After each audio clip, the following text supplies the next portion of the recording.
Hi everybody, my name is Sylvain Kalash and I'm the co-founder of Holberton School.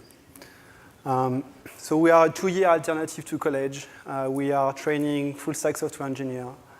And let me tell you why we started this. So I created this with my co-founder and we were both working in the tech industry as software engineers. And we would interview a lot of candidates, a lot of them coming right out of college, with a lot of debt, and we would see that they would not be ready to take on a job. And we were like, what, something is broken. You pay a lot of money and you don't get the education that will get you to a job. So ultimately we decided to start a school. But before letting you more about the school, I'll let you know about one of our students. His name is Max. And he was the main character of the New York Times story that was covering our school. Max got 2 masters, one in psychology and another one in criminal justice. But for the past 10 years, he was bouncing around low-paying jobs. And he decided that he wanted to change his life. He enrolled in Holberton School, and the journalist from the New York Times found out that Max was actually homeless. He was living in his car. Let you know by the end of the talk what happened for Max. So these are like what make Holberton really different. We have no formal teachers. We have no lectures. It's a project-based and peer learning school where students are learning by doing and collaborating with their peers. So in regular education, we'll give you the knowledge and then we'll give you the exam, right? Memorize this knowledge because in 2 weeks you need to spit it out. At Holberton, we do the opposite. We give you the exam and the students have to go find the knowledge, learn the tool that they need, collaborate with their peers to make these things happen, which is pretty much what's happening in the workplace. And so by doing so, not only students are learning a craft that's in demand. Today, software engineering. Tomorrow, I don't know what's going to be. Holberton will become something else for sure. So they are learning a craft in demand to find a job. But most importantly, they are learning how to learn. They develop critical solving skills, problem solving skills, critical thinking, so that they can retrain and retool and stay up to date and stay employable and grow in their career.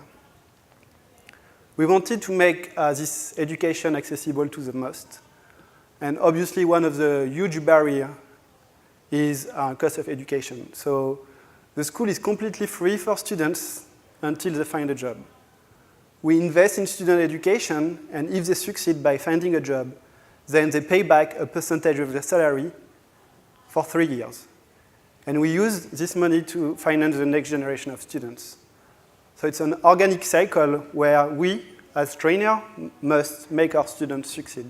We align the success of the school on the success of our students. We build the school on 2 pillars that are scaling, because there is high quality education in the US, but it's reserved to a fraction of American people. The one who born in the right zip code and who have the parents who can support them. But there is a lot of other people who are left over, and we wanted to make sure that this high-quality education, can scale. So the first pillar is community. We have over 150 mentors who are professionals working in the tech industry, and they are here for 2 things. The first one is to constantly work with us to make sure that the curriculum is up to date. You might learn black pen today, but tomorrow is going to be red pen that you need to know to keep your job, right? And I used to work for LinkedIn. I used to know WhatsApp. But it's been 2 years that I'm in education. Now I'm kind of a dinosaur, right? So I need this constant discussion with professionals who will ultimately hire my students to make sure that my curriculum is up to date. And the second thing that we are doing is that mentors come to the school and share with students. My students are out of high school, started college and dropped out, or have degree. They were barista, they were cashier, artist, poker player, you name it. They don't know what's like to be in the software industry. And so mentors are coming here and guiding them to learn what's like to be a professional in there.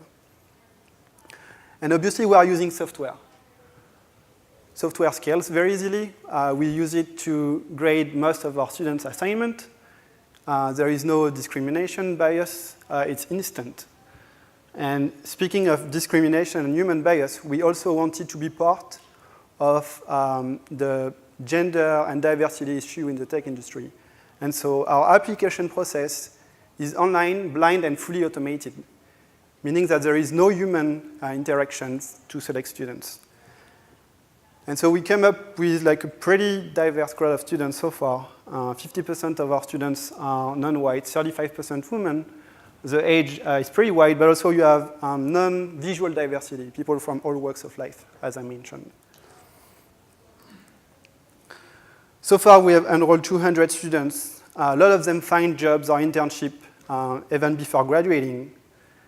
And for a lot of them, they are competing with Ivy League type of graduates, working for the most demanding companies in Silicon Valley. We are scaling up. We started 2 years ago with a cohort of 30 students. We just moved to a new location that will allow us to train 500 students per year, which will make a campus of 1,000 students. We just raised a Series A for that. And we want to grow this to offer this type of education to more Americans. So what happened to Max? My students who wasn't born in the right zip code and was going on low-paying jobs. Well, he found a job, increasing his income by 4 times.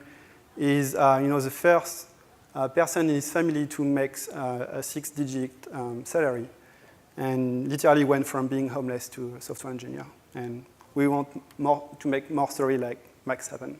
Thank you.